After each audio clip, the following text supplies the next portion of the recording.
लोग जरूर बताइए कमेंट में कैसा लगा। धमाकेदार नाच गीत है, कमेंट करना जरूर। अच्छा लगेगा तो लाइक शेयर सब्सक्राइब करना ना भूलेगा। अगर आप लोग हमें लाइक करते हैं, सब्सक्राइब करते हैं, शेयर भी करिए और बेल आइकन दबाना ना भूलिए। अगर आप कमेंट करेंगे तो हम लोग मोटिवेट होते हैं। अगर मोटिवेट होंगे तो और अच्छे अच्छे वीडियो लेके आएंगे हम सभी लोग, है ना। देखा देखा हो, देखा देखा धोबिनिया के चाल हो, दौरिया में दुई लुगरी। देखा देखा धोबिनिया के चाल हो, दौरिया में दुई लुगरी।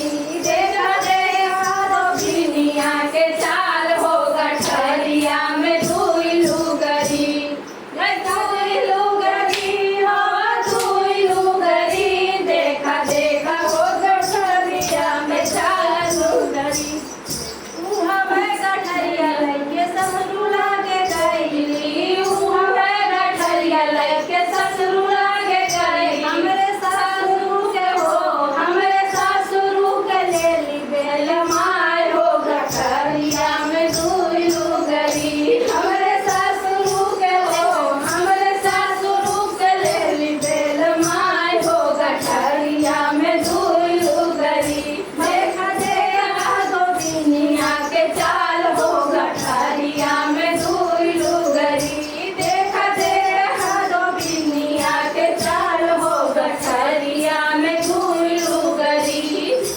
उहा लुगरिया लइके जेठ लागे गइली, उहा लुगरिया लइके जेठ लागे गइली। हमरे जेठऊ के हो, हमरे जेठऊ के लेली बेल माय हो, लुगरिया में दुई लुगरी।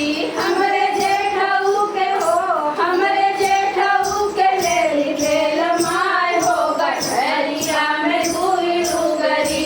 देखा देखा धोबिनिया के चाल हो, गठरिया में दुई लुगरी। देखा देखा धोबिनिया के चाल हो, गठरिया में दुई लुगरी। देखा देखा धोबिनिया के चाल हो, गठरिया में दुई लुगरी।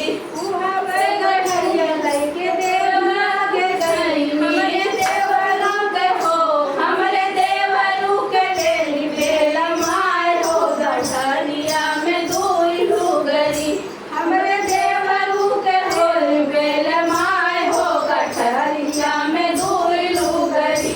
देखा देखा धोबिनिया के चाल हो, गठरिया में दुई लुगरी। देखा देखा धोबिनिया के चाल हो, गठरिया में दुई लुगरी। दुई लुगरी हो, दुई लुगरी। दुई लुगरी हो, दुई लुगरी। देखा देखा धोबिनिया के चाल हो, गठरिया में दुई लुगरी। देखा देखा धोबिनिया के चाल हो, गठरिया में दुई लुगरी।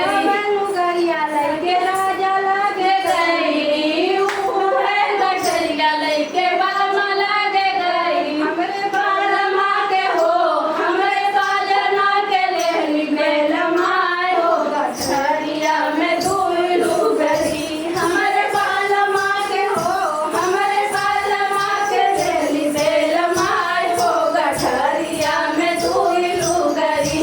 देखा देखा हो धोबिनिया के चाल हो, गठरिया